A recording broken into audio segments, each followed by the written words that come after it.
Iraq is facing an acute water emergency in 2026, a daily reality that threatens agriculture, drinking water, and livelihoods.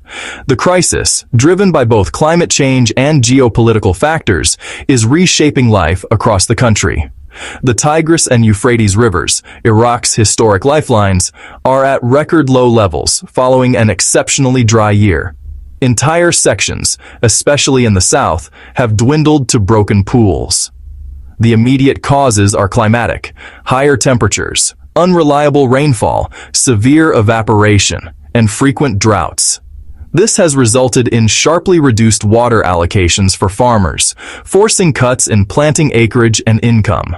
Wheat production, a cornerstone of recent food security efforts, is now at risk, threatening national surpluses.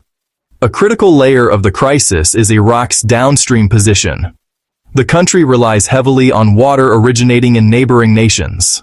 Upstream dam construction and water management decisions in Turkey and other countries significantly reduce the flow into Iraq, compounding the climate-induced shortage. While there are nascent diplomatic efforts, such as a draft framework with Turkey, effective cooperation is challenged by each basin country's own climate pressures and political constraints. The impacts are widespread and escalating. Both rain-fed and irrigated agriculture are suffering nationwide. Farmers face a dire choice: rely on vanishing river water or drill wells, which often yield saline groundwater, making them useless. As farms shrink, agricultural labor disappears, driving internal migration from rural areas to cities. The UN frames this not just as a food security issue, but a livelihood crisis that fuels urban pressure and political instability.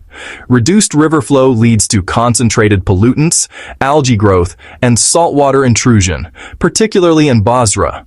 Water becomes both scarce and unsafe, imposing a double burden of higher costs and health risks. Desperate reliance on groundwater is causing rapid, measurable depletion of aquifers, for example, drops of 3 to 5 meters in Basra, trading short-term survival for long-term resource collapse. The government faces a brutal policy challenge: rationing a shrinking supply without destroying livelihoods. Responses include restricting river-irrigated farming and promoting modern irrigation methods like drip systems. However, these solutions are not a panacea. They require significant investment, training, maintenance, and electricity, resources unevenly available across Iraq. Crucially, they still depend on a viable water source. Critics highlight Iraq's internal governance struggles, including the need for a consistent, technically sound water strategy that transcends political cycles. This strategy must encompass rehabilitating canals, reducing leakage, updating crop choices, regulating wells, and enforcing pollution controls. The crisis is increasingly understood as a chain reaction and a national security threat, not merely an environmental issue. Reduced water affects agriculture, which drives up food prices and causes job losses. This, in turn, prompts migration, straining cities and potentially fueling political tension. Even with global wheat imports, Iraq becomes more vulnerable to price volatility and budget shocks. The consensus is that Iraq must plan for a future with less water. Effective planning requires 1.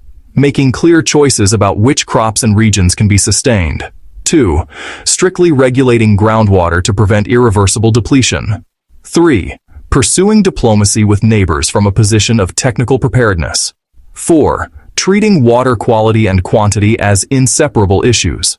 The drying Euphrates symbolizes a convergence of pressures: climate stress, upstream restrictions, aging infrastructure, high demand, and governance limits. Iraq's test will be measured by whether river flows stabilize, rural livelihoods can be preserved, salinity is contained, and regional agreements are implemented. The lesson is clear. While water systems can collapse quickly, rebuilding resilience takes years of sustained investment, management, and diplomacy. Delay imposes an immediate cost on harvests, household budgets, and the basic human right to safe water.